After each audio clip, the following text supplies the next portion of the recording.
Welcome to Unsolicited Views, where we talk about topics that you may or may not give a damn about. All right. We back. All right. The best podcast in the world. Hey. We got Joe Budden the fuck out of here. So it's just us. At the top, it's just us niggas. It's just us now. Just here. We here. It's Maul. It's John. Mel is in Houston looking at Astros. The Houston Astros. See, I was trying to mess my joke up. That was my joke. Yo. But nah. Why you hesitate, yo? Because my punchline wasn't ready. I see. So why? But anyway, How was we your here. punchline? You introducing that, Right. and you weren't ready, yo. Let me turn this off so we can get started. Let me fade out. There we go. What's good? We back another episode of Unsolicited Views. Yo, it's Mel. Don't be like that, yo. You don't do- Don't be like that. Yo, that's more Mel right there. Yeah. You know what's funny? He has a lazy yo. He does have a lazy yo, and I think the beard gives the illusion you looking for a very brolic voice, and he just be like, yo. He don't give you the Rick Ross. We're gonna talk to him about it. Rick Ross got that raspy. It's probably because he's a smoker. Yeah, that's that. Melvin, he doesn't smoke. That's it. Rick Ross talks exactly how he look, yo. We good. What's back? We've been gone for a while. We know y'all missed us. We back. Like we never left. Like we never left. His Maul is John. Mel's here in spirit. Sid Park's on the side. Mel's here in spirit. He's here on the side. On the side. She's on the side. I mean, Melvin. I wish we could pan to his chair, but we can't do that. We only got one cameraman, and he's not here. But anyway, what's good? How y'all feeling? How we feeling? Studio facelift here. Man, I'm tired of shit, yo. Yeah, we got a little new backdrop. Y'all see us in here. I say, yo, on new and bigger, better things. Yeah. We're going to upgrade the couch, though. That's the only thing. We ain't get to upgrade our couch. We're trying to see if we're going to go leather or we're going to go for the chairs. Mm-hmm. I don't know which way you want to go. I'm not doing no chair. I go with the leather. The leather? But make sure we do it in the winter, yo, because I ain't trying to stick to the... Oh, okay. We got air sometimes. Sometimes. We got air sometimes. That's the problem. I want to sometimes not stick. Sometimes not stick. I mean, you don't have to get up during the pod, so it don't matter. Yeah. But then I be sweating. Nobody will know. Nobody will never know. But then when everybody come and try to record on studio, you want to see that big-ass sweat stain in the leather. And they're going to be like, that's Maul seat. Maul sit right there where that wrinkle is. Right. But we have been gone for a minute. Some partly because most of it's technical difficulties. Yeah, we upgraded some equipment that we didn't know how to use, and that's it. John. Yeah, but it sounds good now. We sound luxurious now. Be all so inclusive. Yeah, we changing a couple things with our business, but y'all don't care about that. But there's a lot going on in the world though. I'd say I have a kid on the way. I'm a month out. Yeah, congrats to me. Congrats to y'all. He's like, I want to thank myself. You're right. Congrats to my lovely wife, Sherelle. She's carrying like a champ, I must say. Yeah, that baby shower was lit when I Thank you. It was popping. It was really pretty. I wish I got there earlier, but work. We was trying, man. Baby showers are events, man. Yeah. I'm like, God damn. I thought just get gifts. Nah, you give gifts and put on the show. Right. Yeah. It's a whole thing. Yeah, it was cool. It was cool. It was the first time a lot of my family was able to get together, so I think that was dope with the baby shower. That's the first time I've seen a lot of people. Yeah, a lot of people, especially in one place. Yeah. Since BC. With no mask. I'm like, yo. That's what your face. I ain't know what people's face look like no more. So. Like, wait, your face changed. Yeah. Everybody changed. Everybody's body, changed. face, head. Like, damn. Yeah. But nah, I appreciate all the help, the love, support. We got a lot of stuff. Like, I'm putting together furniture now. I had my dad over putting up furniture last night. It took like 2.5 hours to put together a 6-drawer. Imagine in the future. That's not that bad. No, I was about to say in the future when you gotta put together gifts and stuff. Yeah. Like we got start like building like doll houses and if it's a girl or bicycles and shit. Honestly, I'm just gonna buy the bicycle whole. I'm trying to. Yeah, that's what I'm doing. I'm going to Walmart sitting this one right here. You can't fit in your car, sir. I drive it. She'll ride it home. I'll ride behind her. I don't want that on my conscience when my kid go riding down the hill and the front tire go. Yeah. That's not on me. That's on Walmart. So you know what? Like your face busted open because of them. Yeah, because of them. Not me. Not daddy. Daddy didn't do that. Yeah. Look, Daddy it's the white man. It's the white man. Always trying to hold us back. Yeah. Daddy sticks to the strengths. I use my card. Yeah. Matter of fact, it was Apple Pay. It was just like right there. Yeah. I'm so big on Apple Pay, yeah. But nah, I'm looking forward to being a father. I think it's gonna be dope. That's man. what's up, I think it'll be dope. I'm trying to get in the club with Mel. Welcome to the other side. Yeah, I know. The studio gonna have a daycare. Oh yeah, right. Hey, I'm about to say, right yo, out there. Yeah, Bono they're gonna play out Podcast there. While it's gonna be like, all right, we're gonna put on this movie. We have talked. Me and Cheryl did talk. I said, so what about Sundays? What are we gonna do? She's like, no, you can just keep going. Hey, yo, it's called unsolicited daycare. Oh, okay, that's cool. We're gonna put on a movie out But your there. kid is big enough to watch my kid, so we good. Nah, I would never. You wouldn't trust your kid watching my kid? No, she's only 5. Oh no, that's great. She's about to be sick. Nah, that's What, she almost old enough to stay home by herself. Nah. Yeah, bruh. Don't leave no 5-year-old at home by themselves. We were left home alone back in the day. Yeah, because we didn't have shit to get into. what is she getting into besides an iPad? That's you could access the world. Yeah, it's true. You got parental locks on your iPads and phone? No, because there's nothing on there. Do you give her your phone or you give her her own? She uses my phone very rarely, but because she always have iPad. We have a bunch of iPads. Oh, so you just use that. This week, one of my friends, their son, I think his son is like 7 or 8, bought $2,000 worth of stuff on some game. Hey, really? Like Fortnite or some shit? Yo, I don't know. But he was pissed. They got a refund for most of it, but he was for most of it. For most of it. This is how you know niggas got money, yo. Missing $2,000 out your bank account is not no small thing. Well, no, it wasn't. Like, he noticed it as soon as he woke up in the morning. It happened at nighttime, and as soon as he woke up in the morning, my thing is this: if my daughter try to buy $2,000 worth of shit, that's just decline. Yeah, that's just declining. I'm calling. I don't have nothing connected to a credit card. Huh? You don't have nothing connected to a I credit do, card? but in order to use my credit card, you need my thumbprint or my passcode. Yeah, shit like that. you gotta put all that shit in there. Yeah. Now I'm trying to baby proof the house. I'm all about 2-step authentication. Yeah, I'm all about it. Until you don't want to get locked out. Right. That's when 2-step authentication. You know what? I'm tired of this. God damn. Then I go to the 3rd step, reset. Yeah. It be on that Yahoo email from 20 years ago though. Yeah, I got like one. It's not Yahoo. It's Ymail. See, that's some whole shit. Yahoo. Yeah, Ymail. One time I had to log into my Yahoo. I'm like, what was I talking about back then? Yeah, what was I talking about? I would never log into my shit. Oh, for real? No, talking crazy in there. I probably talk greasy shit in Oh, college. okay. Especially on AIM, yo. You're evolved man now, yo. You're evolved man now. Yo. On AIM, I always used to lie about my ASL every time. What was your age, sex, location? Something stupid. I would be like, I'm from California. Something wild stuff.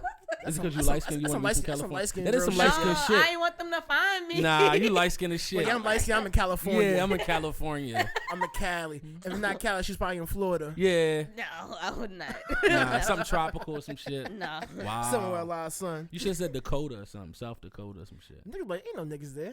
Right. Yeah. What was your age? Did you It depends. I would let other people say their age first, and I would give something around that age. What was your name? What's your fake name? Michelle. Oh, every time. I think I was Sean for a while. That was mine. Sean was mine. That was That's Sean. funny. Yeah. Sean. Sean's a generic ass name. Sean. Yeah. But I used to ask weird questions on AIM, yo. I believe it. AIM was. I told weird. you got serial killer vibes. Yeah, AIM was weird. It's like what do you do for fun? Like you can go down a rabbit hole. What do you dream about? All the Indian men used to slide in my DMs on AIM. Huh? Is that your fetish? Indian men? No, Indian men love black women. It's for real? Yes. Have you dated an Indian man? No. Would you date an Indian man? He's a man of color. Yeah, he is brown skin. Probably not. Y'all make some Indian looking babies because you got that light skin tint, so y'all look really light skin tint. Yeah. Anyways, niggas come out caramel beige. On all that kind of stuff, Indian men love black women. It's really, I didn't know that. Have a little macchiato baby. It's a little excessive. Caramel macchiato baby. No cream. Oh my god. Just straight black. Pure. Hold on, you don't date outside your race, Sid? No, I never have. No. Yeah, you don't desire to date? Nah. You don't date white men? No. Really? I don't find them attractive. The only white man I've ever found attractive is Channing Tatum. It was the Magic Mike. I'm about to say it had to be Magic Mike. No, it was before that. Oh, okay. I was saying Magic Mike got you. Step Up movie. A Step Up movie? Step Up. Yeah. Oh, the one, the Baltimore one, huh? Yeah, the Baltimore one? That shit was bullshit. You know that, right? No, good movie. That was a trash-ass movie. No. Because then he married the main girl. They got divorced now, but. Wow. But nah, we've been in here chilling. What's been going with you, yo? You just working, I know. Yeah, I'm going to say, how many jobs you got now? Now, same one I was at. 10?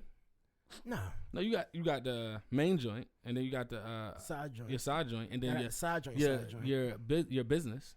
So you got like 6 jobs. I mean, that's some crazy ass numbers. Yeah, that's crazy. You like my addition by subtraction? That's crazy. You mean addition by multiplication? Addition by subtraction. No, but I'm learning. Well, one thing I did want to tell, I'm learning all about birthing. Well, we're going a natural birthing route, so we're gonna have a birth in a tub. So I'm in hypnobirthing class, learning breathing techniques and shit. So, and affirmations to say during pregnancy. That's beautiful. So I can be a supportive partner. I'm the only guy in birthing class though, but I'm like the teacher's favorite, so it's cool. Of course, I mean, because you're you're the only guy. I'm about to say it's not hard. She's probably like so happy that you're there. Like, It's not hard to be the favorite apple when people bring green and you the red one. Yo, this guy. and But even a doctor, I be trying to tell the doctors. It was something recently. Did you know babies don't actually use their airways until after they get out of the stomach? Did you know that shit? That's why they can stay underwater. Why nobody told me? That's why when you birth them underwater, they can stay because they don't drown. And that's why they suggest that you teach them how to swim young because they're not scared. They used to being in a liquid. Like, they used to it there. Because I found, so basically, I guess when a baby is born, it's something that's like in their lungs that's like, it enables them to breathe underwater. So basically, like gills for a little bit. Right, yeah. And then they little fish. Did you ever see, it's like videos, like you throw a baby in like a pool and it naturally finds its way to turn its way face back up? That's some crazy shit. Yeah. But they said after they exposed to the elements, they no longer can breathe underwater. Yeah. Right. I'm like, yo, that's crazy. But they still not scared of it because they so used to it. Well, fear is taught. They turn to human. Exactly. They go from aliens to human. That is a good point. No, and then they go to crackheads. Yeah, that too. Yeah. They always needed some shit. Hey, you got this? You got that? I was thinking about that because, you know, when you have a kid, all type of shit coming to my brain. I'm like, yo, do I have my life insurance policy? I'm paying that shit. Like, what happens I if don't this? hit you up yet? Nah, she got me when I got married. My aunt, she was like, y'all need that life insurance policy. That's right. She gonna spin the block again. Yeah, she coming back. She said the baby's here now. She need a beneficiary. But yeah, it's that cool. 529 plate. But I think it's chill. Like my wife, she's a lot. She's been wanting to have a baby for a while, so she kind of been studying on it. She never pressured me to have a baby, which was surprising. But she's been studying it, so she knows a lot. So I'm just really, I think I'll be good. I might pass out though. I'm just being honest. You're not gonna pass out, Joe. You're right, Joe. I hope you don't. Easy for you to say. I hope you don't. You're a pro. I mean, once you have one, my dad said you're good after that. I mean, yeah, you pretty are. I know. Jahar was born via C-section. That's what I was about to say. So it's a different experience. So I was on the other side of the glass. So I seen it. Yeah. You strong man. Yeah. I couldn't see that. I can't see that. So would you be ready to catch the baby shooting out? Yeah. So let me ask you. It's like a punt. I have, yeah. Like backyard football. That's funny. We ain't really punting backyard. You ain't never punt. You ain't have a bigger backyard? Nah, not that big. Oh yeah, see, I have a nice size backyard. Oh nah, we ain't have no space for that. When do y'all think? Because I was actually thinking about that. When do y'all think y'all was taught fear? Because fear is not like a construct that we're actually born with. Fear is an emotion that's taught. And how do you? I don't think it's an emotion that's taught. I mean, it can be taught. But I think it naturally comes when you see something that you don't, which you're not comfortable with as a kid. I wonder. Think about like a scary movie. Right. You're not taught a scary movie. You see something like, oh shit, that's a scary man, or that's a scary. Do you think so, or is it the reactions of other people that kind of? For me, I think it's the reactions of other people. Yeah. Because I think the first time I was taught it, I fell down the steps and my eyes rolled in the back of my head. My mother screamed. And I was fine until she screamed, and then I got scared. And that's the next thing I was about to say. That's why you see a kid fall, they say don't react. Because they don't know nothing's wrong until they see your reaction. Or like my god brother, he threw up this rubber band ball, busted his lip. But he was fine. He was chilling. He's like, hurt a little bit. All right, we fixing him up. He looked in the mirror, and he saw the blood. Then he started crying. It didn't hurt him. It didn't hurt? He said it hurt a little bit, but he was chilling. Like a little bit? He was able to take it. That should sound like it hurt. He was strong. He was able to take it. But when he saw the blood, that's when he started crying because he's like, oh, shoot. Like, that's a lot of blood. I know it's always that initial shock when you feel that when you feel that pain. Mm-hmm. But what comes after that, it's like, oh, shit. That shit hurt. That's when all the tears and that long pause. Like when it starts to settle in. Oh, yeah, that long pause. That long pause crying ain't no joke. Like, damn, hurry up, breathe, yo. Make sure you alive. Shit. Yeah. And you gotta make sure you're not about to be in trouble. Like, a lot of stuff goes through your head. Y'all ever get told that line, you better stop crying if I give you something to cry about? And that always makes you cry more. Yeah, that's not. That's toxic. Like listen to what you just told me. Right. Like, why does that make sense? That's so it toxic. Does, I mean, in a toxic sense, it does make sense. Have you found yourself using some of the same stuff your parents used on you? Yeah, sometimes. Oh, for real? Yeah, but not the same way. You like a plucker. I am a plucker. Yeah, you like a plucker, and I wouldn't want your pluck. Like you got strong ass fingers, yo. If I was a kid, I'm like, stay away from this nigga, yo. I like plucking. Like I pluck my daughter's thighs, so it's like. Oh man. Oh, and the thighs. Yeah. The thighs and the underarm meat hurt. What you mean underarm meat? The meat right here, the teacher's meat. So teacher's meat? That hurt. So your parents used to pinch your underarm? Yes, and it hurt. That's the kind of trauma they inflicted on you? That's some torture shit. It hurts. Yo. So right here? Hey, the teacher's meat. Right here. It hurts when you pinch it. That's interrogation tactics. Tell me what I want to know. Don't lie. That's fucked up. Tell me what I want to know. That's fucked up. But what's your summer plans, Ma? What you got planned? What you got cooked up for the summer, yo? Work. You flying anybody out this summer, yo? Flying anybody out? Are you getting flued out? Do you get flew out? No, yo. I'm a broke ass nigga, yo. What you mean? That's why they gonna fly you out. I wish. Now you don't get flew out no more? No, I never got flown out. Nah, you get flown out. Or you get fly in? Or do you just drive to somebody? Nah. Somebody drive you out? I mean, back in my heyday, I did used to do a lot of driving. Oh, for real? What's the furthest you drove for love? For love? Or for sex? Or for like... I mean, I try to disguise it as love. No, technically, I did have a girlfriend in North Carolina, so about... Oh, word? Yeah. How long was that relationship? A year. 3 years later, and I found out about a relationship. Wow. A year? It was a year. It was How did that long-distance relationship work out? It was all right. You dumped her? It was a mutual breakup. I don't believe relationships break up mutually. Somebody has agreements. Someone has to initiate the conversation. Yeah, somebody has to initiate initiate the conversation. But then both people probably usually be like, yeah, we was... I'm going to say, but like, again, like it's long distance. So it's just like, it's not working. It wasn't working. Oh, it was easy to just kind of say like, the situation. Yeah, you blame it on the situation, not on each other. I mean, it could be. You still cool with her to this day? Yeah. You like a cool all your exes type of nigga though. I mean, I try to be. I mean, it's not saying that is reciprocated. Oh, okay. So you say so you cool with them, but they not cool with you. I mean, I don't know if they cool with me, but I know I'm cool with them. You always extend the olive branch. If they take it. I'm not saying, I'm cool with them. They cool with me. That's a whole nother story. I got you. That's not my business. I got you. You're good at that kind of stuff. Yeah, you're good at not. You're never gonna get caught in that web. But yeah, because I'm you actually. But I said I told you were before the podcast started. I was saying how Maul's a lover, man. I'm not you. Like he in these streets. I'm man, not you. If y'all look up, it's actually a hotline 1-800-MAUL. And you can find. That's not enough numbers, yo. It's not. They always have the 1-800-CALL-MAUL. Oh, 1-800-CALL-MAUL. I think next time we do an event, we're gonna do for the love of Maul, yo, and learn more about your love life and just what makes you tick as a lover. Makes me tick as a lover. Yeah. Oh. Are you like a Barry White type? No. No, you more like a Future type lover? No, I'm not a lover at all. Yeah. Like a Bryson Tiller? I just be it. I do like Bryson Tiller. Yeah. Oh, that's more kind of your love bag. Yeah, okay. Yeah. Okay. How soon have you told somebody you loved them? His face. I don't know. Like 6 months, 3 months? I don't think there's no timetable to tell somebody you love them. Yeah. Oh, for so real? he's asking how soon. Like how soon? I don't even remember. How many women have you loved in your life? You love them all? can't love them all. It's not Pokemon. Oh, okay. So not that many. Yeah. Probably 2 to 3. 2 to 3? Oh wow, you don't give your love out easily.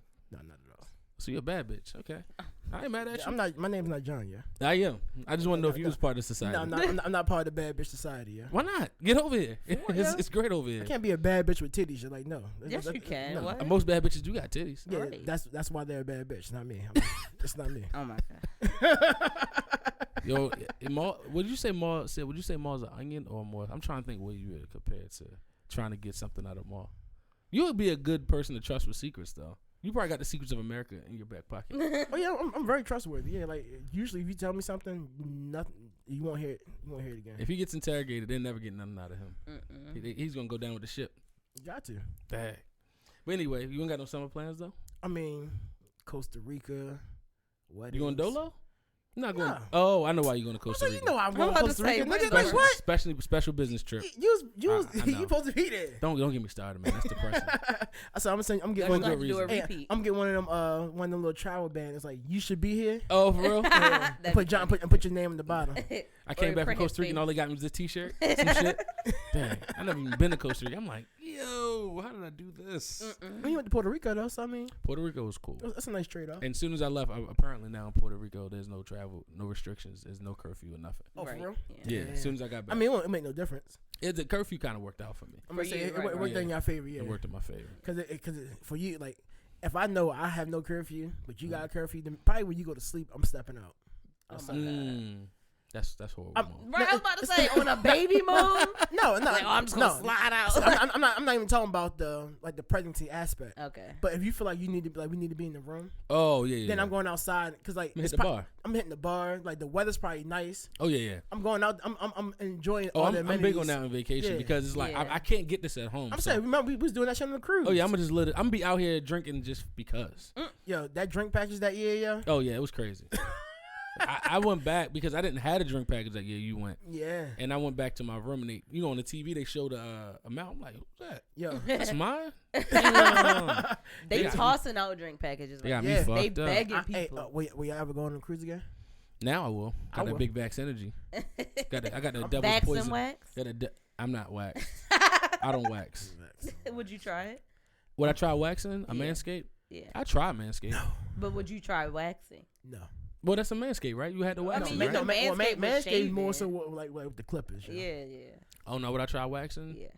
No, only because I know once you wax, you gotta keep getting waxed. That's probably you don't have to. No. I thought that's probably the requirements of being a bad bitch, John. See, I'm not that bad. Oh, no. I'm a nice Brazilian. I'm a bad bitch. B-A-D. I'm not 2 Ds. Oh, okay. Just 1 D. Okay. Yeah, I'm not a bad bitch. I'm a bad bitch. Oh, my fault, D. Yeah, so no, I can't get waxed. Y'all should try it just to see, just for the experience. Well, I've seen the waxing bill and they're pretty hefty. $60. Yeah, that's crazy. Every 2, right? Every once a month? Every 2? What is it? Every 4 to 6. Every 4 to 6. 4 to 6 what? Weeks. Jesus. That's serious. That's just a bill. That is serious. Being a woman is expensive. Oh, I know. You never got waxed? No. Y'all should try it. We're gonna make that an outing. I'll pay for all 3 of y'all to get waxed. I've honestly never shaved. Like only time, like even my beard, I've never shaved. I'll pay for all 3 of y'all to get waxed. Every man has tried to shave their man parts at one point in their life. And then we gotta save the audio to drop on the pod. Oh shit. No. I went bald down there before. I've cut it all off to try to see what happens. Okay. Nothing happened. The magic happened. This was young. I was young though. Like when you just had some clippers and you just what the fuck. Well, these your dad's clippers, yo. God, if you were young, that means you ain't buy your own shit. That's some dirty shit. He's a filthy nigga. Don't tell him that. I hope he never hears this shit. Oh wow, this will not be an Instagram clip. This will not be an Instagram clip. I think I sanitized them shits. I just thought about it. I was like, yeah, wait. You think? Because when you're young, you don't never buy your own shit. You use everybody else's shit around you. So it's like, I know. That's funny as shit. We gotta get off the topic. Hey, yeah, that's right. But yeah, everybody, we gonna work on that. One of our biggest things, because we don't utilize our single host enough. We don't know if he's single. We don't know anything about Maul. So we're actually trying to learn more about Maul. So for the love of Maul, so it's sending your questions for the love of Maul. For the love of Maul. Instagram DM us any questions you have for the love of Maul. We're trying to learn more about Maul's love life. We're trying to open him up to being a more susceptible lover. He's a big teddy bear. We're trying to get him chose. He's a pick me. So he's out there for you. I'm definitely not a pick me. You are a pick me. I'm not. You not? No. Well, he wants to be picked. I don't. You don't want to be picked? No, I'm content. You want to be by yourself for the rest of your life? I'm content. I'll be content with it. For the love of Maul. Again, when you was born, were you a twin? Was that what? Were you a twin when you were born? No. You were born by yourself, right? And went straight into my mother's arms. Her loving arms. Yeah, loving arms. You can still have loving arms and still be by yourself. I don't want to engage in his diabolical bullshit. Because I don't know. The look on your face when you look. I don't think quick enough of that shit. Even my wife, like, she's quick on her feet. Sharon's quick on her feet. I said, look, I'm going to go process and I'm going to come back with something. Come on. You can't I hate when that's why I don't argue. Because I always think of the good comebacks later. And I be so mad. And then so I try to bring the argument back up so that I can get it off later on. But what if they have animals in the That's clip? why I don't argue. I'm about to say, because John, you letting us down as Virgos, yo. You should always have that. You should always, I'm usually good when it's not somebody I love. Because you be worried about their feelings. Right. I care about the feelings. On this pod, I care about everybody on this pod's feelings now. Palmer left us because I didn't care about his feelings. So now I'm trying to care about everybody's feelings. Oh, sure. I'll tell you about yourself real quick. Well, no, I think you... see, you're a pretty expressive guy. You're pretty... Only when I need to be. Yeah. I'm not. Naturally, I'm not. I'm just, I chill. I go with the flow. Y'all hear that? For the love of Maul. That's my new tagline for everything you say. For the love of Maul. Yeah, we're trying to get you booked, man. We're trying to get you out here in these streets. Get me booked? You want a hotel? Yeah, we're trying. You wouldn't mind. check my rates, yeah. Okay. You got COVID premiums and shit? Yeah, COVID premium, I got you, yeah. Okay. So we're going to talk about feminism today. A raving hot topic that, the world wants to always talk about. I guess first, would you consider yourself a feminist, Ma? Well, I consider myself a feminist. Yeah, I heard you're well versed in feminism. Feminist I'm not behavior. well versed. I'm familiar with it. You're versed, not well versed. No, I'm familiar. Just like a sweet 16, like a 16 or 8 bar. How well versed you is. That was good. That was a good one. Okay, I like good, that. all right. You what you like? You like 2 for 4 today? Yeah. I like That's that. a good percentage. That's 50. I'm gonna call that a 3-point. It's like a Russell Westbrook percentage.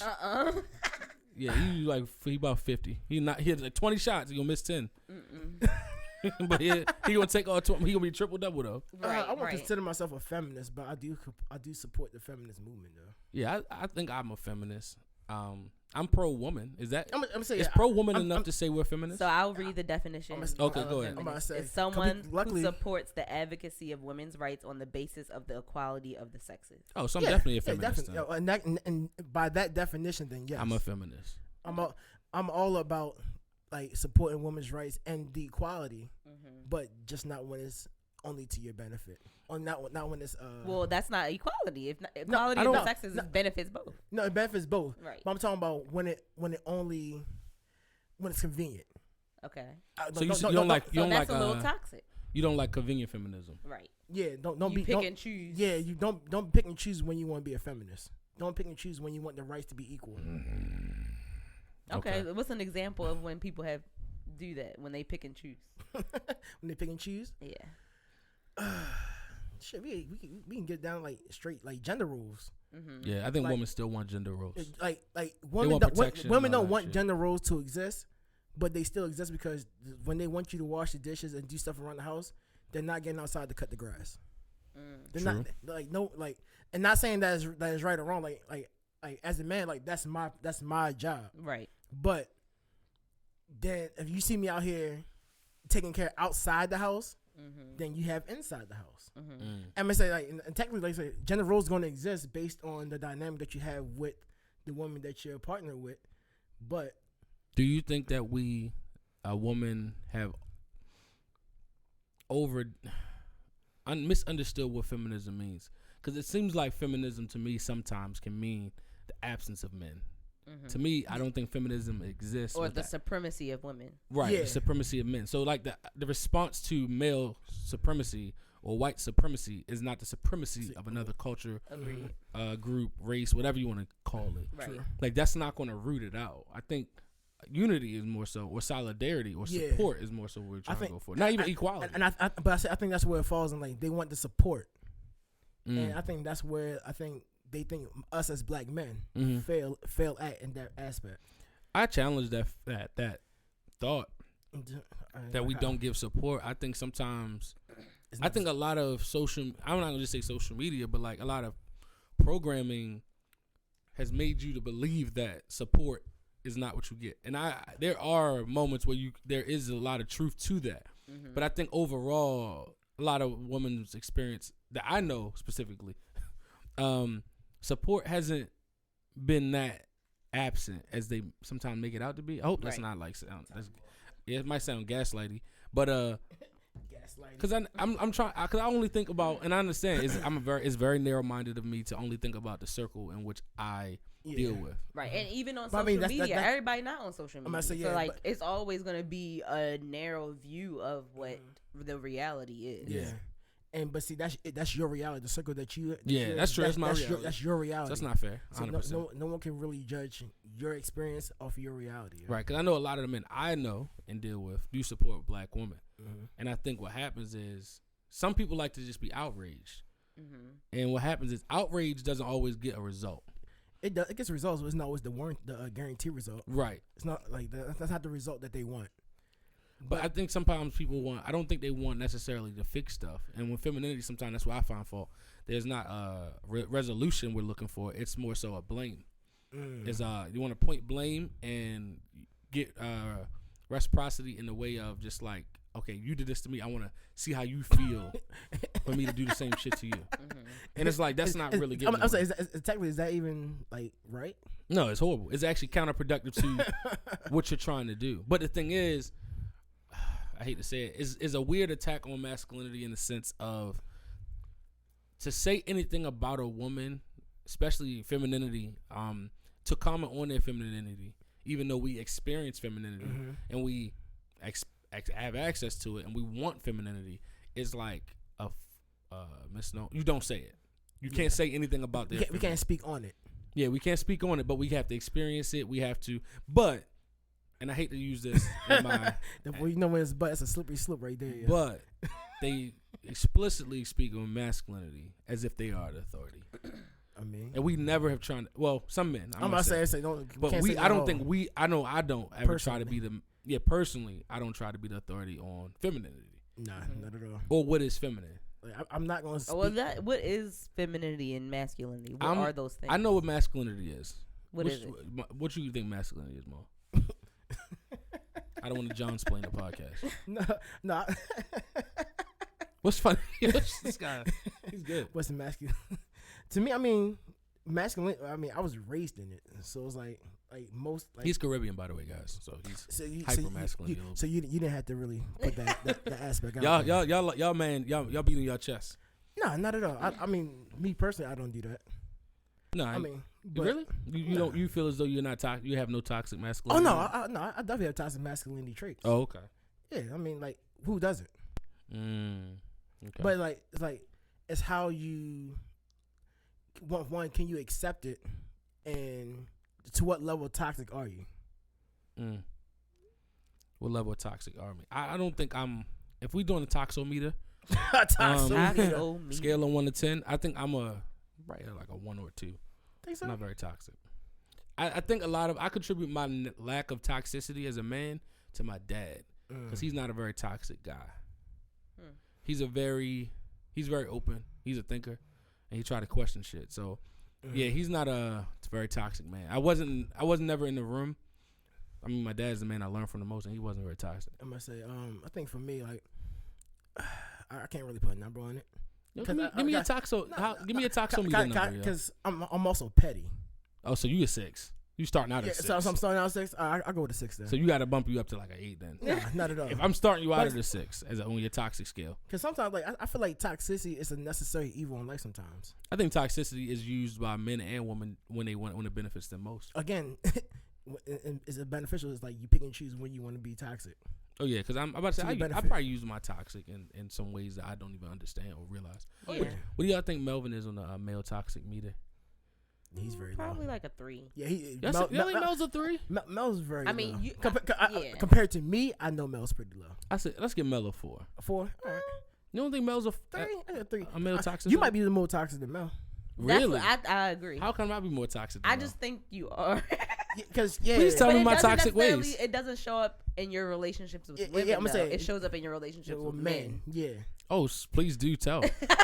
I want to hear this shit. We talk about it day in, day out. Male toxicity or just toxicity overall? Just toxicity. Oh, so like on my regular toxicity meter, I'm not talking like towards. I'm like I'm high toxic or regular toxicity. My male toxicity is still low though. No. Sure. I want to keep my levels the same. The toxicity towards women is very low. Oh, so I'm like a 1 or 2. Okay, but also, I think it's because you don't have that many male friends. Hey, niggas be nigga.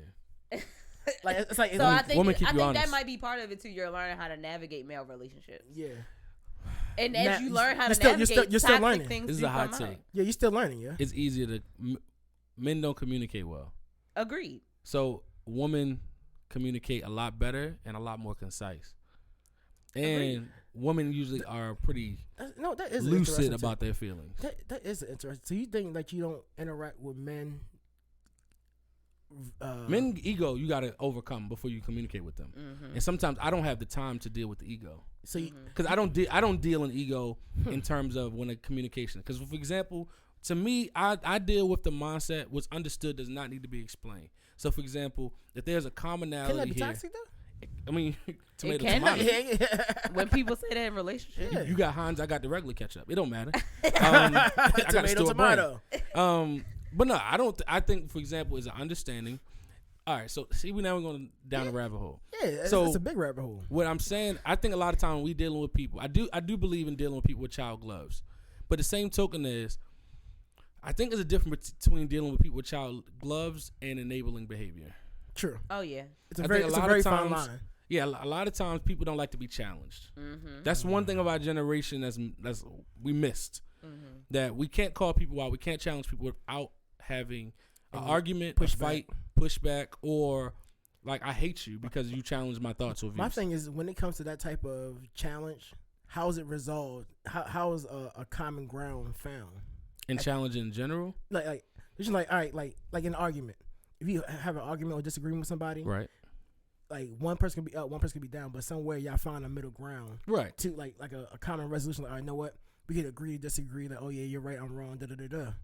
I get that. But how can you find that same common ground in challenging somebody? Like, how do you? I think that's the thing. I only really want to challenge or talk to people I love or like, or like I'm in close proximity to. You're going to be more willing to find that middle. Right. I don't care about, like, for example, I'll fuss with y'all. Mm-hmm. I'm not gonna really fuss with nobody outside of there because it's like I really don't have it don't serve me nothing because I won't deal with you in this way again. Right. So I'm not fussing with strangers. Oh yeah, damn toxic. Yeah, I'm gonna push that. I'm gonna find more. See, buttons. I don't fuss with strangers. I'm gonna find more buttons to push. But that's just because you like pushing buttons. Yeah, I don't like people. I enjoy that too. It's a pastime of mine. I just got. See, you got little hidden toxic traits. I do like getting I told you, like, John is toxic here, and I get a rise.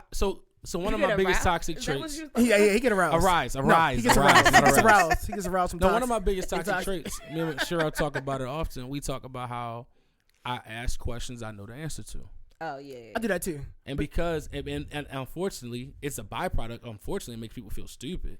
But it has nothing to do with me. But that's one of the things that people say it's toxic, which I don't get. But when I do that, it gives me an idea of how you think. Yeah, and exactly. I'm trying to set the landscape or the environment of, okay, this is how you think.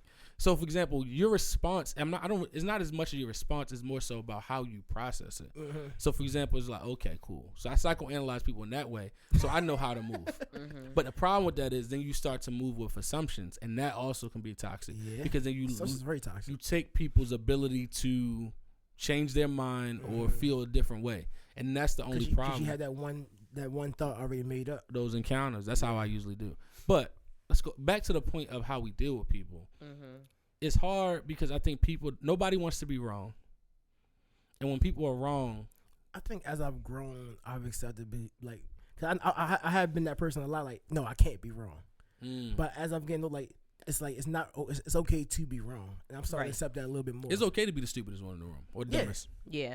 It's funny. I kind of at my new job, I said that to my boss. I was like, I like it because I'm the stupidest one on our team, and she was like, "Don't say it about yourself." I'm like, "No, but it means I can learn more from you." Yeah. At my old job, I was the smartest one, and I got bored because people was always coming to me to learn from me. Here, I can learn from so many more people. So no, I'm like, I actually enjoy being in this position. I think one of the biggest problems we see every day, and I know I deal with, is like so many people are so hell bent on showing up perfect in the world. Yeah. And like you fucking gonna kill yourself thinking you're gonna show up perfect. Mm-hmm. Like you're never gonna be able to show up perfect every day. Not at all. You're never gonna be able to show up perfect in a relationship, don't even let you. A friendship, whatever you do, you're gonna show up flawed. Mm-hmm. But I think we're so obsessed with perfection that we can't ever get to compromise. Because what happens is you can't have a relationship if you really think you're gonna show up perfect and you're gonna show up whole. Forget a relationship. Yeah. What's the point? If you're whole, what's the point of being in a relationship? Yeah. You're gonna be fighting your whole life to become whole. You'll be a whole lonely. Yeah. I mean, if you got everything you need, what you need somebody else for? You're right. And it's not even that you got everything you need. And I don't think people should complete you and shit. Yeah. But the same token is, I think it's everything you have everything you want. Right. You have everything you want. Right. I think striving for perfection. I believe in the Bible, so is a scripture that says every day you just strive for perfection. I think that's it. You just striving every day. You're gonna fall. You're gonna get up. I think one thing about life, that's one thing that is very masculine trait, is that men understand rejection, they understand resilience. The generation of men on paper, yeah. But I think a lot of men don't know how to deal with rejection of a woman. That's weird. Yeah. Do you think that's more so? You think that's our generation? Like, all right, so you in your 30s, I'm not 30 yet. So do you think it's a younger generation thing where they can't deal with rejection of women, or do you think it's just across the board? I think it's always been across the board. It's just it's an ego thing. Yeah, but I think like the male ego has grown more fragile as because like I said, back then, the male ego was never challenged. Right. Up until kind of recently. Up until now the male ego is challenged. It's like, especially in the black community. Especially because the men had all the power. Yeah, that's exactly. Over time when we could start. Oh yes, but over time when we could start divorcing and all those things, we started to get more and more power, which then allowed us to challenge their ego more, and they wasn't used to it. So then they had to start acting out. Like even in movies, like in like a movie when the black couples, you can't go nowhere, you need me. And like in newer movies, the man was like, you can't go nowhere, you need me. She's like, well, fuck you, I don't need you. Like, I want you. Yeah, it's like I always want to be wanted. I want to be needed. Yeah, I'm always the one. I need to be wanted. Yeah, you be one that's lusty. One is lusty. Yeah, needed is not as lusty. Yeah. You can't lust somebody you need. Yeah, I mean you can. But I think that's the Iron Man black woman type shit. Some men do have a problem with not being needed. Why? Because then they feel like, oh, you too independent, blah blah. So independent black woman. What you don't understand, being wanted enables you to play a video game. Exactly. I'm dead. Exactly. Being needed, you got to get home and do some shit. Being wanted, you can hang with the homies. Being needed, it's different. Hey guys, I gotta go. It's different. I gotta do this. Yeah. Being wanted is like you want my pride. I'm gonna leave because I want to be there with you. Yeah. Pretty much. Mm-hmm. Like I feel like you on timeout every time you. All right, guys, recess over. I gotta go home. Yeah. Street lights come on. Mom called me home. Dang, I was about to say something about what were we talking about just now? Dang, you just took me down a rabbit hole. What, male ego? Yeah, male ego. Because I was about to say I caught L's early. Mm-hmm. So I can go back to my first L was like second grade on the playground. We was playing cooties, and like the girl, her response to me kind of set my life platform for like, okay, woman rejection from a woman. So it's like, all right, those little rejections. I know they seem small, but when you taking them L's young, like, all right, you write the letter to the girl and she said, nah, hell no, nigga. I was like, okay, sure, all right, bet. Did you ever fish as a kid? Fish, no. That's probably why, yeah. And more patience? One, more patience, and then you also realize there's more fish in the sea. Oh, okay. Get that one back. I was never a fish in the sea guy. I was like chasing I wasn't a big fisher, but I got the natural, like, you got one. They just come up there, you just attracted to you. No, it depends on the type of bait you put on the line. Oh. Well, you got the good bait. Nah, it depends. On what? For the love of more, everybody. For the love of more. I was waiting for the drop, yo. Yes. For the love of more. Dang, that's a drop. For the love of more, yo. Hold on, you change your bait depending on the situation? You can't have if you want bigger fish, you can't use this bait for small fish. So, tell us more about this bait. Yeah, talk more about your bait, yo. What you putting out there? I don't put nothing out there. No. You already didn't say. In this season of your life, what bait are you putting out there? Nothing. An Instagram picture? Yeah. I mean, that's probably the most I can do because I work all the time. Okay. You can do more. So you're not looking for love right now, Mo? Chilling, yeah. Looking for strong like?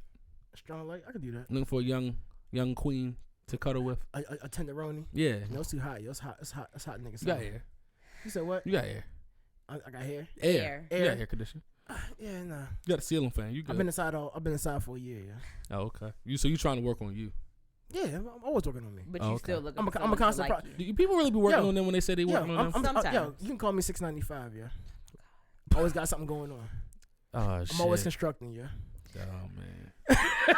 To answer your question, I don't think people always, when they say they working on themselves, they not always. Yeah. Sometimes they are, but. I mean, it's different aspects of working on yourselves, because, like. Yeah. Like, working on yourself is not just being single. Yeah. Agreed. Yeah. Because, I mean, I think that you can work on yourself and still meet someone that you vibe with and communicate, like, hey, I'm still working through something. Yeah. I'm literally working on myself within a marriage. I'm gonna say, but right. That's what, and I'm like, life is you always gonna find something. You can't show up perfect. You can't show up perfect. Exactly. So it goes back to what you said. You can't. If you show up whole, like, what are you here for? I don't want someone that's perfect. I want somebody. I need some flaws. I need to be able to see the bad in you. Yeah. What makes you mad? Like piss. Let me piss you off for a second. See that right there. That's the toxic side I don't like. Oh, that's toxic. Like why you want to see me mad? I don't know. I never to see how far they can go or something. Yeah. I mean, you. I think you learn I was listening to something, and anger tells you a lot about a person. You don't sit out. You don't sit in a hurricane and see how far it can blow you. But if you're never angry, what are you truly passionate about? What do you think? I think anger does pull out the passion of the person. Okay. So, like for example, what would you say you're passionate about? It's a deep question. That's right. It's not deep, but it is deep. Yeah. Mm-hmm. I mean, I'm passionate about life. That's a generic ass answer. That is not an answer. But I love them all. I like living, nigga. You have passion. You have passions. I mean, my daughter. Okay. Family. Okay, family's a passion. Right. Yeah. So you're a traditional household type of guy. You want to come home, the food's cooked and shit. I mean, it would be nice, but I mean, it's not always like the. If it don't happen, you ain't tripping. Yeah. You don't mind, you just order and carry out. You don't mind throwing something on the air fryer? Yeah, I make my own shit. But you make everybody's shit, you mean? I mean, I can. You come home and cook for yourself? Would you come home and cook for yourself? If it's people in the house, no. Oh, okay. So that's just rude. Yeah, like you gotta cook enough, but you always gotta cook like especially when it's food. Yeah. Always cook for more. Oh, okay. Because you never know, like. That's what my mom always says. You never cook for just if it's 5 people, cook for 10. Yeah. And people usually want seconds, double, and all that. Exactly. So, John, what are you passionate about? I'm passionate about partying. Sorry, man. This nigga lying. This nigga passionate about lying. I'm passionate about one of the things is I really want to leave an impact on this world by helping people. I'm passionate about helping people. I like helping people, and I like helping people get to their goals and figure out what they want to do, and also like connecting people. So like that's the kind of stuff I'm passionate about. You talking about a specific thing or overall like intellect, like non-tangible type passions? Yes, yeah, that's why. So a lot of my passions that's my disconnect. are like not tangible. Like it's not like I want to go fix world hunger. Mm-hmm. Sure? I'm very passionate about the black diaspora experience and us knowing our worth as far as black people. I'm really big on that. Mm-hmm. And black people really being. What you look at, man? I'm looking at you. Oh yeah, I'm trying to see. We like he looking at his boot. No, I'm trying to see what's on the bar. Yeah. Oh, okay. Yeah, we definitely need some else. But yeah, that's what I'm passionate about. Gotcha. But that's interesting. That's a good question. I would love to know what Mel thinks about that. Yeah, we'll have to run that question back when he put gets back. Put that in the docket for next week. What's that? Because everything else needs a bottle opener. We got to finish that. All right. So, do y'all think feminists take the supremacy approach? Yes, I think that's the problem. Definitely. I think you can't. That's not the way. But my thing is, how else will you make an impact without? Because with supremacy, you gotta be Hitler. No, you don't have to be Hitler, but somehow you have to assert some sort of power, and power comes in numbers. I don't think power is the thing. I think understanding is. I think, for example, I think men have a huge part to play in a black woman's experience in terms of we have. As a man, that's one thing we need to help. We need to help lead so they can feel safe. And I think when you say a woman needs to feel safe, I think femininity directly is saying women need to feel safe. Because that's you supporting. Yeah, supporting that. And so what happens is we have to be an ally because they've been our ally all the time. Yeah. And that whole relationship, I think that's the biggest thing I think that can help specifically black femininity is fixing the divide between black men and black women. Mm-hmm. Because right now it's too adversarial. We can't get nowhere this way.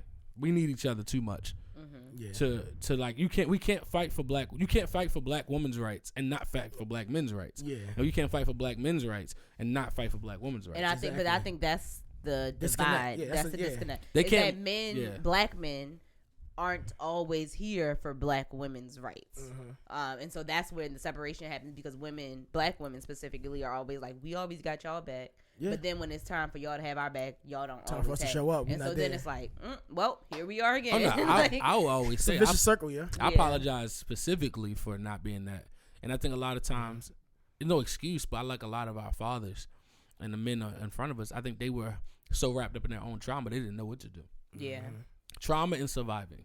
Yeah. That took them away from looking around and say, oh man, these women, we haven't given them nothing. We haven't provided space. We haven't fought for them like they fought for us. Because I think we get so caught up in that. But that's not an excuse to say we're not supposed to. Mm-hmm. But we have to be real with the situation that black men are put in. Right. And we're incarcerated at a rate that, like, for example, even me and Maul to sit here is like, if I have no prison record, it's wild. Yeah. Like only have... He's like, oh, you don't have he was like, wait a minute. He's like, are you assuming? Do I have a prison? Yeah, for us not to be on paper. I ain't done no time. Maul, I'm about to have a kid. Maul has one kid. That's I like how you it's like one kid. No, he's specifying crazy. how that's abnormal. At your age? Like, at your big age? You supposed to have a fleet. My fleet. A fleet of kids. I had my first kid at the age you have yours. What, 29? Oh, I was 28. 20. You was a little younger. You was young tenderoni. Yeah. But yeah. But that's still. Young tenderoni. But I think sometimes when men talk about feminist or woman, it's like it's never a comparative thing. And that's another thing we got to get rid of. When we talk about a black woman's experience versus a black man's experience, we got to stop. Can't compare it. Yeah, you cannot. Because we can't compare our experiences. Like black men have their own set of problems. Black women have their own set of problems. But our problems are interwoven. Yeah. Mm-hmm. So we can't just for example, they always say black women, femme forward and all this kind of stuff. That's great. I'm not saying we need to in response say mass. I don't know what ours wouldn't even sound cool though. I know. Damn. But y'all be trying to. Some men be trying to make it sound cool. Nah, it ain't gonna sound there was cool for a hot moment. There was people saying they support men's rights. And it was like, what are you talking about? Men's rights to do what? Right. What are you talking about? It was Mark Lamont Hill asked a question to a guy on Twitter, and he said, "What do you like about being white?" And the white man could not articulate what he liked about being white because in order for him fucking privilege, and that's what I'm saying. He had to be honest about having privilege. In order to articulate what I like about being white, I have to demonize or put down black people. I don't have I don't have nigga problems. And I think that's how men and women are. Yeah. So what do you feel? What do you like about being a man? And if we say what do we like about being a man, it directly will say.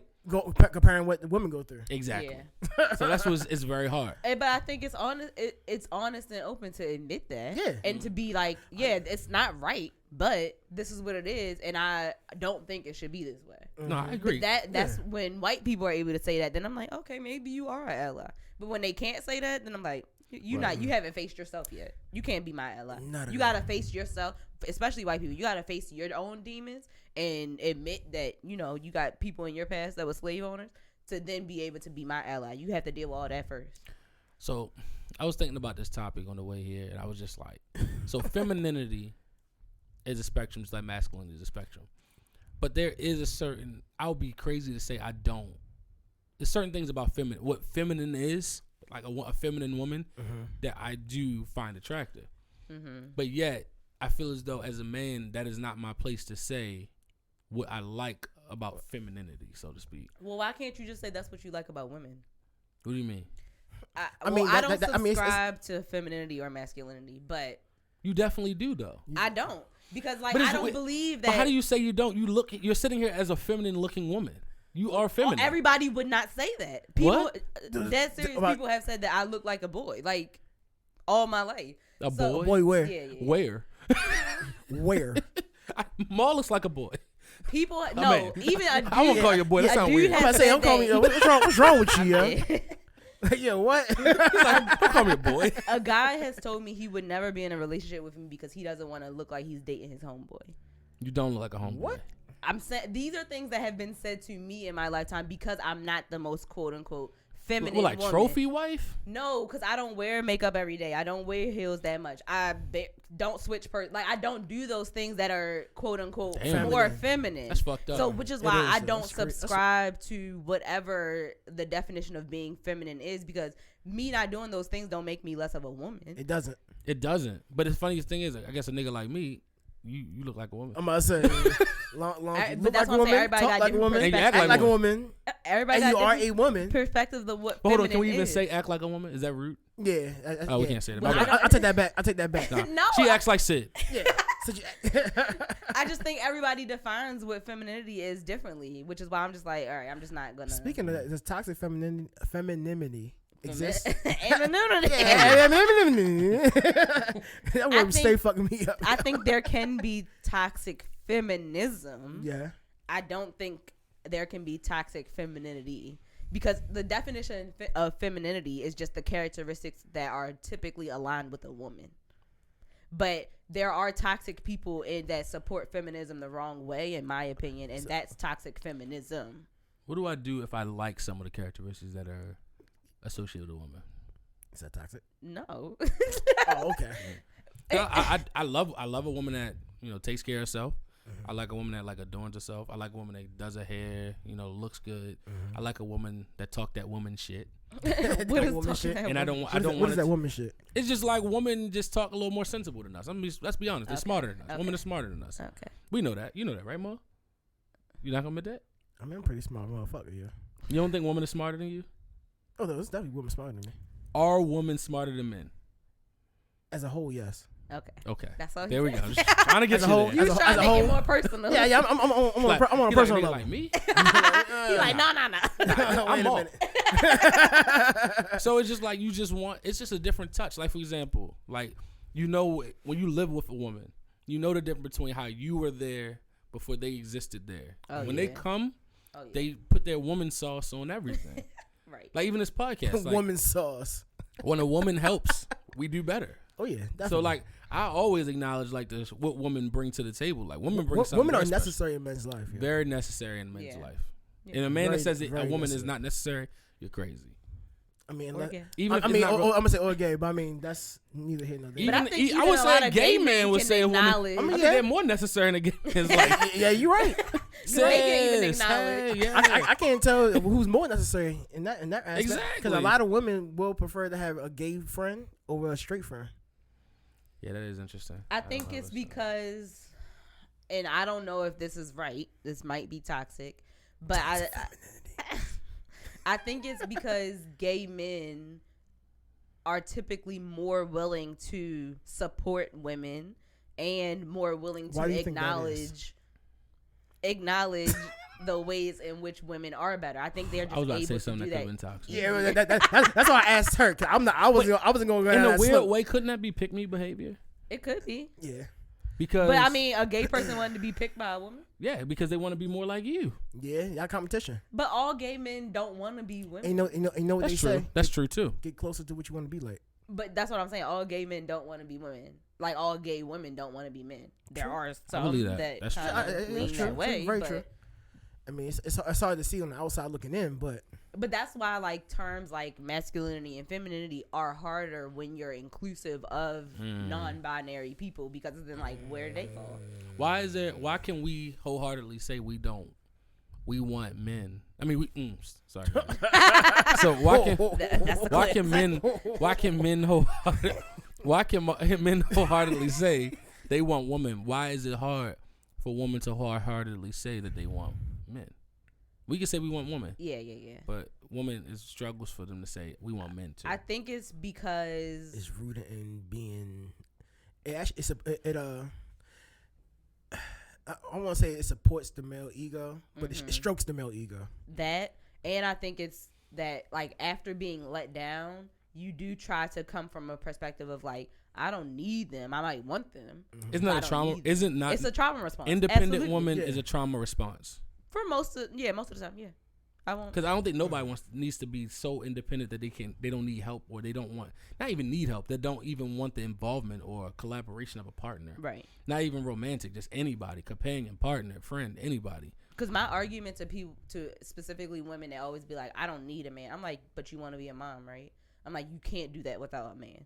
Regardless of you actually having sex with them or using their sperm. You need a man. Only a man can generate as much sperm. as if you want to be a mother, you need a man, point blank period, until they figure out other ways for us to make kids. Like, do you think we ever gonna get to a point where there is that black men and black women can live in harmony? We won't be allowed to see it. Damn. Yeah, I don't think so. Because I think we're making progress. We're making a lot of progress towards that. Yeah. But just like how it's no different than us fighting for equal rights as a black person. Mm-hmm. Yeah. Like we're making strides. Yeah. But it shouldn't be this divisive. It's point in times where you're reminded like, oh shit, we're still a nigga. Right. Like, oh shit, there's still a divide. Right. I just think it's the divisiveness. And I understand black men have done damage, like severe damage. Oh, definitely. And I think a lot of us, the black man has fought, of course, I think oppression in terms of incarceration, drugs, and all that. Plus, and then what happens by the time we get back to our black women, we are depleted and we have nothing. And that's not their fault. And I think the problem is we kind of blame them for, hey, it's almost like we're like the victim mindset sometimes. Yeah. Black men a lot of times play the victim. And I understand that because I've seen black men play the victim. Play the victim and place blame. We place blame and play the victim. A part of if you want to really be a man. I think that's why they call us. They compare white women and black men. Yeah. Because we pick and choose when to play the victim, then pick and choose when to place blame. Right. Exactly. So part of being a man, in my perspective, is understand. You got to absorb them blows. I mean, that's what masculinity is to me. You got to absorb blows that sometimes. Even the unnecessary ones. Even unnecessary ones. Even the ones that's not. I think that could be toxic. I think so. I think. I'm not saying be a martyr. I know, but I understand that's what it sounds like. You wanting to do that because you feel like it helps move the desire forward for us to be equal. However, I do think, like we said earlier, some feminists can take the wrong approach and take it a little bit too far because they can be toxic too. And so I think allowing yourself to just take blows when it's not necessary can flip the coin in the wrong direction. I mean, it's still a coin. If you're flipping it, you gotta put it I just think we gotta keep flipping it. It'll land somewhere. Okay, a cube, not a coin. But no, I always say I acknowledge our role. But I think our biggest support can be, for example, I do think we have an obligation to protect our women, especially black women, when we out in public. So that happens, so their femininity can be protected. But it happens is we got to get them to a place where they even trust our protection. I think right now trust is broken. I think we just show protection in different ways. Like for men, we want physical protection and emotional. And emotional protection. Yeah, agreed. But I think women show up more in protection for men when it comes to emotion. I think that's how that's our default way of protecting you.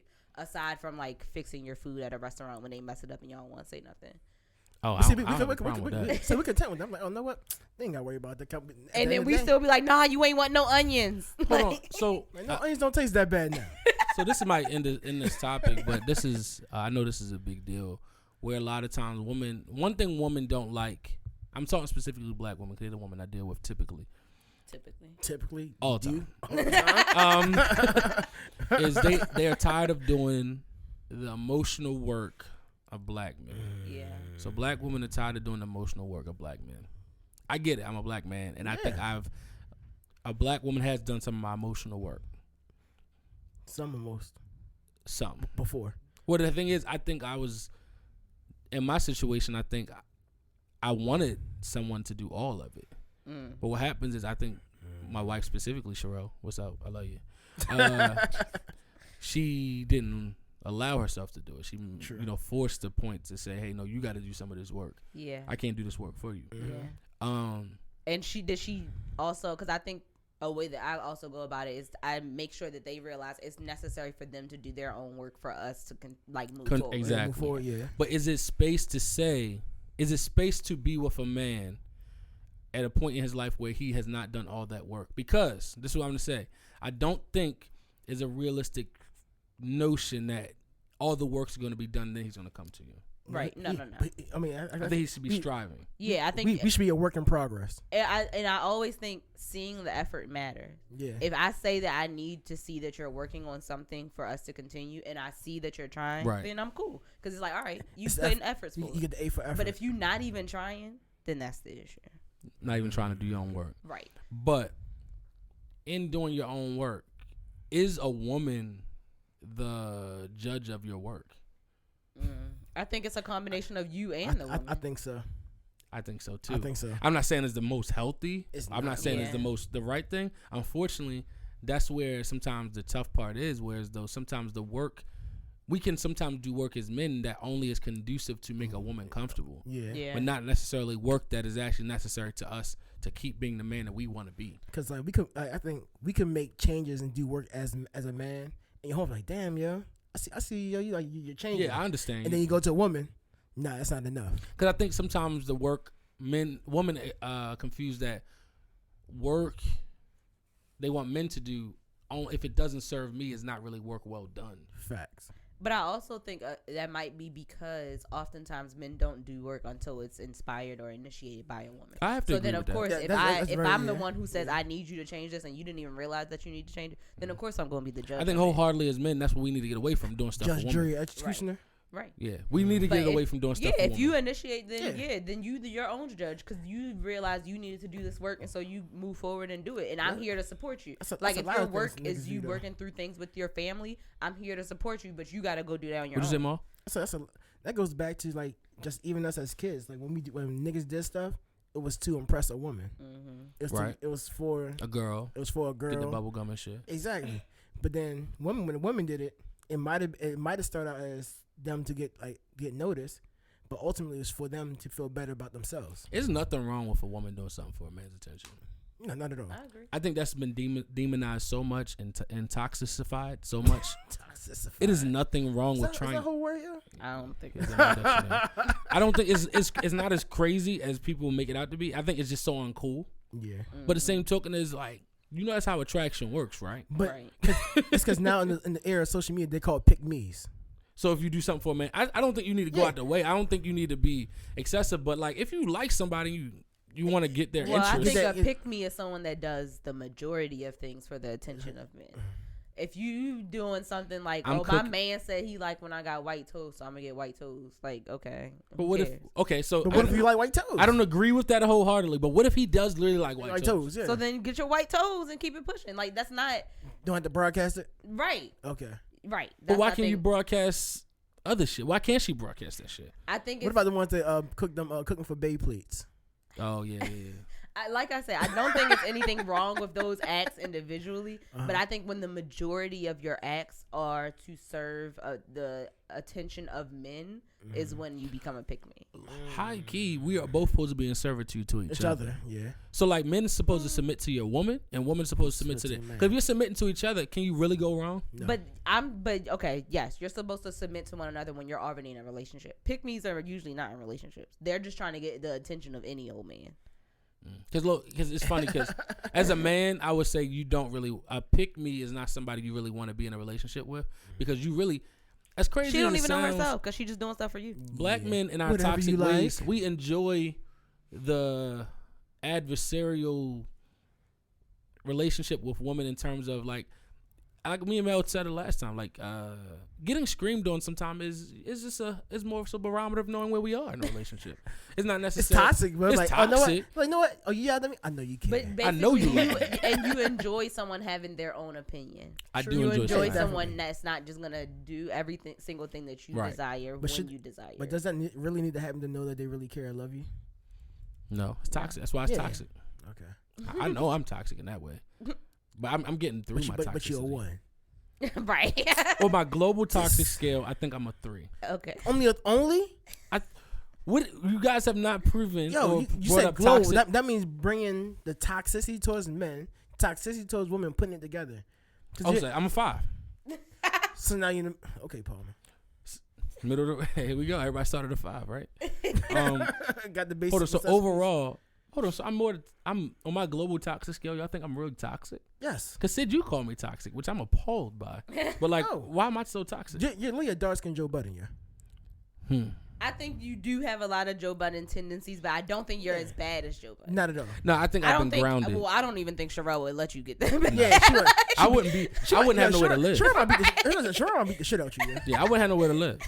But I do think some of those characteristics you present, but you're able to notice when you're doing it. Yeah. I'm willing to be checked by people I trust. Right. Yeah. But the thing is, that's his problem. He ain't willing to be checked by people he trusts. Right. Or don't trust. He don't willing to be checked by nobody. This nigga got on the podcast and said he's Thanos. What's your blue check at, man? You're not verified. Move. Yeah. Right. No, I can understand that. I do have an ego. Yeah. We know. But also we notice that it's something that you're working on. So it's like, oh, thank you. I'm working on ish. It's a work in progress. You're a work in progress. Yeah. But some of the parts of me I don't want to ever get rid of. So, and I feel what are some of the toxic traits you have that you don't want to get rid of? I don't want to ever be. I actually think I'm the best, and I want to always think that. I don't ever want to. Can that really be toxic? Because I don't. People see that as toxic. People feel like they say it's Melvin even told me I'm self-absorbed. Honestly, if you never don't always want to win, you have a losing mentality. That's how I feel. I feel as though I don't. And also, I don't believe in being fake humble. I don't think you need to tell me I'm good before I'm good. I'm good before you can tell me. Like even if like say basketball, niggas could be faster than me. They could be taller than me. Shit, you could be all around better. I'ma still compete Like, yeah. You're in the game. I'm in the game. I'm in the game. You're like, no, like I'm giving my best just like you is. Like, fuck it. My best might not be like as That's good as where your my worst. confidence does not lie. Oh, I know. I mean, you're a good rebounder. That's and I was bullying little kids. You know your strengths. You're a good rebounder. Yeah. Sports, I was better on football field because I was good on defense. I would pay to see. I didn't want to do offense. Offense ain't my thing. Defense is cool, but offense is a little too much pressure. And the funny part is defense. I think it's more assignments. So it's easier though. That's why it's easier, but it's more assignments. Like, I mean, you know what you got to do. But it's more rules in defense. Yeah. Offense is nothing about. It's all about offense is about fundamentals. It's fundamentals, but you got to have talent. Yeah. Straight up. And reaction. Yeah. And you got to be able to finesse. Like, you got to be on the spot. Like, what can you do to improv? Improv. Right. But no, I know I have an ego. I check my ego at times. But the same token is once you know me, like, just like I accept things of you, you have to accept my ego. Yeah. Facts. And I think, and this is like an we all have relationship. an ego. But sometimes a younger me would have said, and I worked through this much. Some people with not enough ego, sometimes it's self-esteem on their hand. Oh, absolutely. I feel as though it's usually when you have a ego and you're secure. Sometimes people say, "Well, you're insecure because you have an ego." I say, actually, no. I think sometimes you're insecure because my ego makes you feel uncomfortable. I think insecurity can present itself in either way. So, but see how that can sound toxic? Yeah, it sounds very toxic. Insecurity can definitely present itself in either way. Like, I think Joe Budden is very insecure. I think he's very insecure. He became who he didn't want to be. I must say, but he became who he was talking about. The thing is, he always fought against. He's outlined his insecurities. Yeah. Says he's worked on it, but still shows he has the insecurities. Yeah, because it was one thing he was saying on his rants. I know we getting off a tangent. We're almost done. He said something about that in any other business you would not be able to talk to the CEO. But you were big as fighting to not be like any other business. Right. So why would you now try to replicate corporate culture? Right. If you say you don't want to be a corporate culture. Use a whole startup, now you want to be a corporate. Right. You don't want to be grassroots no more. You want to be Apple. Right. So it's just like it's weird. It's just like, are you listening to yourself? He's not. He's not self-reflective. He likes hearing himself talk though. He does. And when you get to that point, man, shoot me, man. Because at that point, you self-destructive. I ain't gonna shoot you. I'm gonna slap you though. But at that point, it's just like, yo, you're not even good for yourself. Like I said, if I was Roy, I would put hands on him. I would have to. I'm sure they contemplated. I was about to say, I feel like it got to that point. No, sometimes. I think that's why they removed himself. At that point, I think the assault charge would be worth it. Yeah, I think he. It would be worth it because at the end of the day, like, what can you say? Oh yeah, I fired them things, but yeah, they beat my ass. Right. Yeah. But you don't want to. Yeah, that's like street code. You like shit in the streets. You ain't shit never. Like, but the problem is, I think what happened is you don't want to be.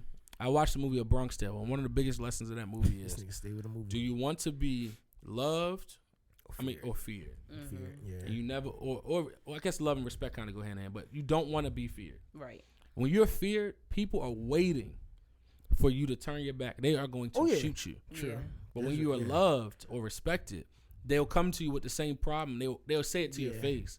They'll try to reason with you. But you don't ever want. Fear is not a good way to rule. The problem is, even in the streets, you see. Sometimes it's outside your hand. It's outside your control. It is outside your control. But if you respect people, you never had that problem, even if it's not in your control. Respect goes a long way. I mean, respect doesn't go a long way. Even people you don't like, you should respect. People will still respect you out of fear. That is true. People do respect you out of fear. But is that real respect though? Yes. Yeah. It's still at the end of the day, it's still respect. But to what degree? You respect the shooter on the block. That's all fear. Ain't much real respect there. But that's what I'm saying. It's not real respect. I fear what you can do, so I respect you. But you respect that nigga enough to know, like, you know what? I ain't fucking with you. I respect what you can do with that gun. Yeah. Right. But it's not like I don't respect your honor. I don't respect. Oh no, as a person, I might not respect you, but I respect you enough to get out the way. Yeah. I'm not going to say you ain't going to do it. Yeah. I'm not going to challenge you. That remind me of like, rest in peace, but that couple in Pennsylvania that got killed over shoveling snow. Oh yeah. She was talking. That was all ego and respect. That was all ego and disrespect. She was still talking while he was shooting. So what happened was, it was a couple in Pennsylvania. They were shoveling snow onto their neighbor's side of the street. He came out and said, "Hey, stop shoveling snow over here. Like, you could put it." And like, literally, it was like, when you look from the ring camera, it was many other places they could have put that snow, but they chose that. He said they had been feuding previously. They never got along. They basically being petty. Yeah. and being petty cost them their lives. Because he came out with a gun. Because then he's like, you know what? I'll be right. He's like, okay. Because I think one called him a pussy. The wife. Say, pussy. All right, I got it. He left. Came out with a gun. Emptied the clip. Shot both. Wife in the street. Husband. Dead. Oh, no, not yet. They still alive. After he finished the handgun, he went in the house for an AR. Yo. And you never saw that video? Still yelling. And the wife is still yelling. Still calling him a bitch. Call him shit. He said, and when he came out, he said, yo, you should have kept your fucking mouth shut, and shot her again. And then he went in the house and did his stuff. And then while the husband was like there, right under the ring, it's out the frame. He's like, yeah, fucking pussy, huh? Pow. Oh shit. Yeah. Yo, that shit. So she was still talking shit. She was still talking shit. I'll show you the video. I'll show you the video after this, yeah. After she got hit, she was still talking. The ring camera caught it all. But you know, the once I learned more about the story, it's really interesting how petty they were. They were really they had an autistic selfish child. And they have an autistic child. They were selfish as shit. That child was inside, and now they don't have parents. Yes. And I don't know if this is the right way to think about it, but oftentimes you think parents of autistic children have more understanding and are better people. Nah. Yeah. But clearly that ain't the case. I think that's sometimes God's way of testing. Once that story unfolded, then it got to like their personal life of like that there was a parent. They were parents of an autistic kid. Like, yo, why would you put your kid in that situation? I always say God knows what he's doing. Because now like, they don't have no parents. I think it's his way of saying because now his norm, like they like autistic kids go off of norm. Yeah. Now their whole life is shaken up. The center. And you know how hard it is to get someone willing to take care of an autistic child. That shit is like.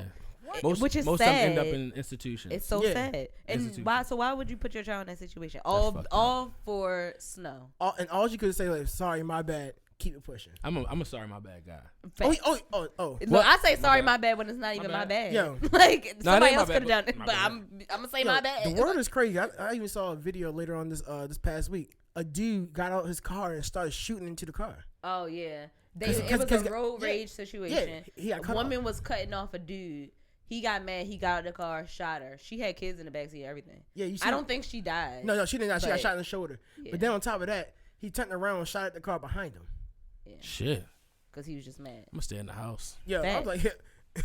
That's crazy. But see, this is the reason, going back to what we said earlier, you don't argue with strangers. You argue with people that you love and respect because you know they not about to come out and pull the clip out on you. You might have to throw some hands. I do a tussle. Right. But goddamn, I don't want to die. But you know your life not in jeopardy. Yeah. You know at the end of the day, we just trying to work to a common goal. At this point in time,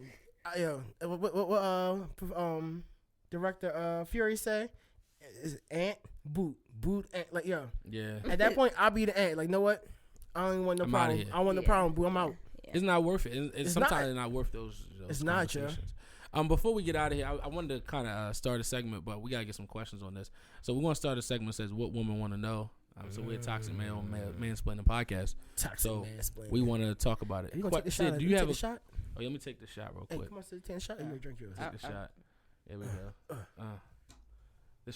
This one for Mel in Houston. Yeah, he's down there witnessing some lost souls. The Astros. He's watching the Astros play inside sitting sideways the club. Inside the club.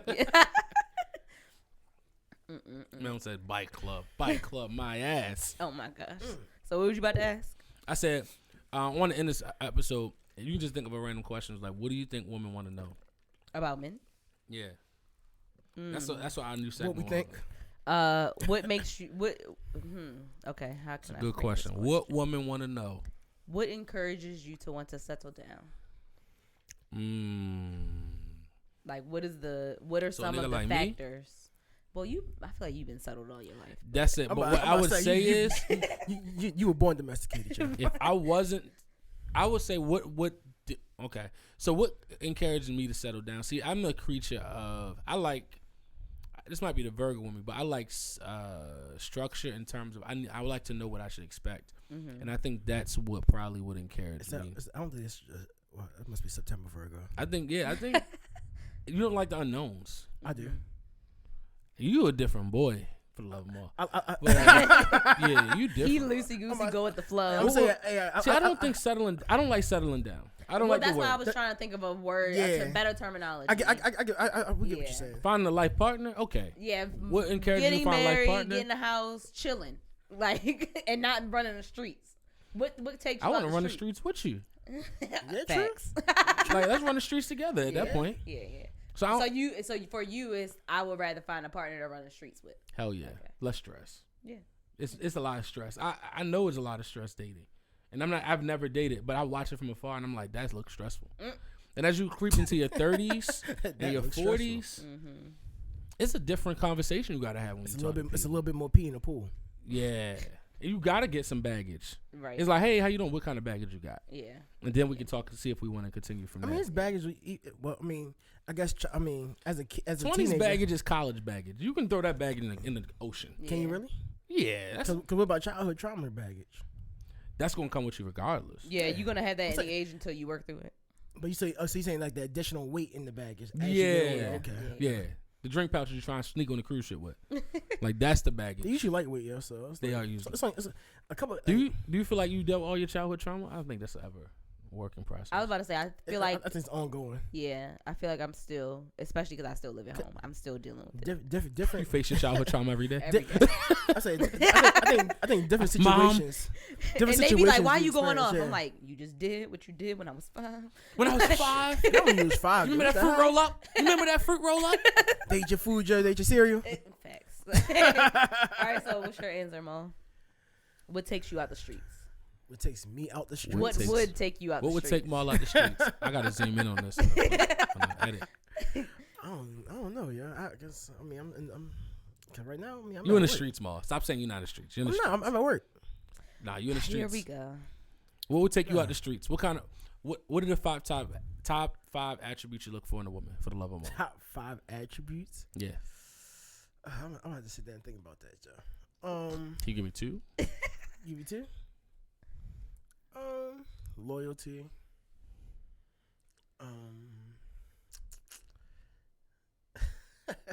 Need some music? Yeah, Let me get some for the love of Maul. Yeah, give me some Drake, man. Nah, I know what I'm gonna give you. Or some Bryson Tiller, some Toxic. Let me give. No, I don't know, man. Right now, I mean, I was domesticated for a little bit, so now you know. Now you a stray dog. Yeah, no, I'm not straight though. I was in captivity. Now I'm back in the wild for a little bit, but I'm tagged. So I found my way back to the house. Interesting. Here we go. What the hell is this? Yeah. Go ahead, Mom. This drink, yeah. So everybody, we here for the love of Maul. So we trying to find out. We trying to get Maul to a nice young harlot's heart. You like harlots, right? Or hoes? It's okay. There's nothing wrong with those. They need love too. Long as they are respectable hoes and harlots. Hold on, let me play this part. Over my years, I guess I shedded some tears. All right. Anyway, so Maul, what's your attributes again? I'm not really giving no thought. I mean, like loyalty, sense of humor. Yeah, I like a sense of humor. Okay, for the love of Maul, y'all heard that first. Maul wants a sense of humor. What else you want? You said sense of humor, loyalty.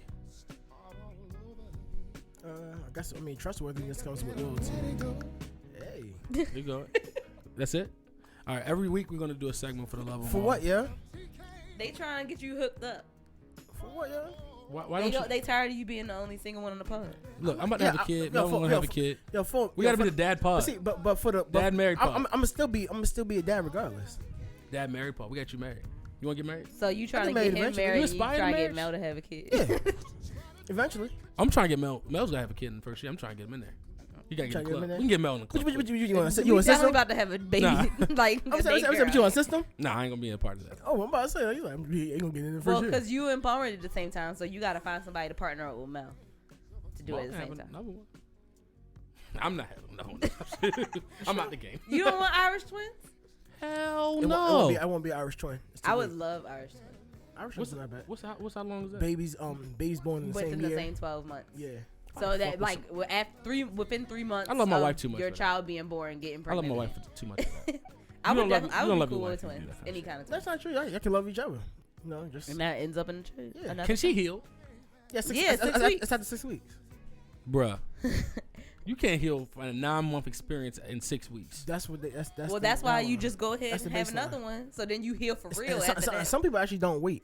Cause I do not want to lose all my baby weight just to get pregnant again. I'd be pissed.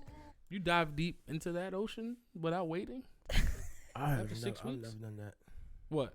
I haven't done that. You waited 6 weeks. I had to. It's called a C-section, so. Well, I was about to say C-section. You had to wait longer. Yeah, you gotta wait longer with C-section. Wait. Yeah, I think it's like 8 or 10. Yeah. Boy, it's like almost 2 or 3 months. Yeah. They say it's weird after you have a woman has a child. That's a very slow process getting back to sexual intercourse. Yeah. That's why postpartum depression is very real. Yeah. He's such a mom advocate, I am, yo. You should start a mom group. A mom group? That's a good way to get women. Hey. He's like, hey, look, guys. It's Maul here. That would be perfect for you. Start a mom circle. It sounds kind of predatorish. No, it's for the it serves a purpose. It does kind of. It sounds like, hey, let me help you out with all your problems, but hey, let me. Then you can lay on my shoulder. Yeah, it's like I'm a Trojan horse. Does your child need a daddy? Let me be the daddy. Daddy. Yeah. I'm the daddy that stepped up. Would you date a woman with kids? Existing? He's like, why would I not? What? I have. I know it. I mean, I mean, like, I would. We don't know. You don't know how experiences shape the next step. You said what? True. You don't know. I don't know how experiences will shape your next move. So he's saying you might not want to again. I mean, how would it influence my next move if I've already been down that avenue? It might make you not want to do it. Sometimes people don't. But I have a kid though. So you feel like it's hypocritical to say a man having a kid. A man having a kid and dating is a lot different than a woman having a kid and dating. Yeah. In a sense. Because I think a man.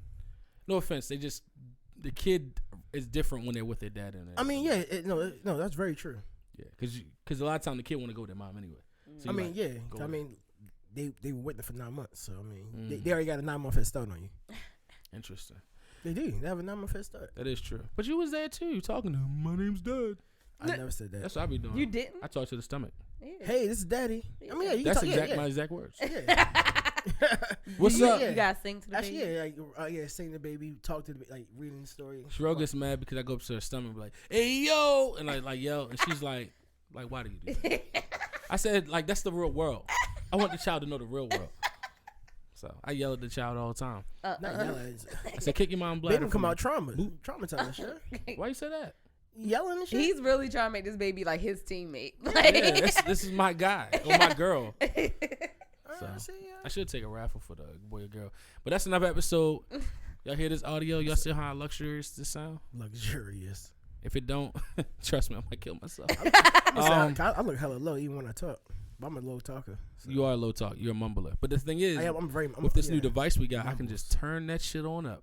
Yeah. Anyway, but it's another episode of Unsolicited Views. We out. Love y'all. We out of here. I was about to say something else. When I got mid-thought. Another episode of Unsolicited Views. We love y'all. We'll see y'all next week.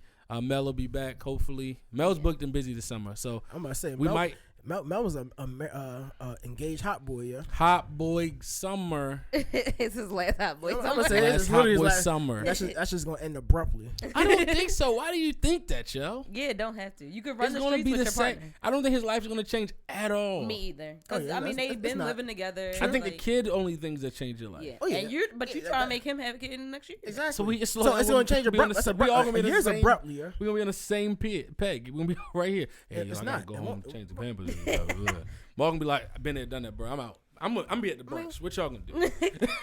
He's like, no, he can have another. He said, I'll bring her with the brunch. She can sit there. I'm gonna say, I bring her to watch for y'all. Oh, thank you. I'm trying to get babysitters. Anyway, that's another. You ain't got 2. I do have 2. I got 3 aunts. Well, I'm talking about your little sisters. So yeah, it's 2 aunts mainly, and my wife's sister. So that's 3. That's 3, yeah. But see, Shannon, she a little older, so it's like. She probably chill more. She probably will be the more babysitting one. Mm-hmm. The other ones, they just turned 21. That's hot girls. They in the streets. Yeah, and pandemic's over. Oh right. And fresh still in college too. Yeah, I remember them days. And you at HBCUs, both of them. I remember them days. Shit, man. crazy, bro. Shit, crazy. And CIAAs will be here. Right. Is it this year or next year? Next year will be. It was supposed to be this year, but next year it's definitely coming. We gotta do something for CIAAs. How y'all trying to act? You know, I'm CIAA advocate. For real? I really think we should do a podcast. We should go ahead and book the room now. I think we need to do podcast.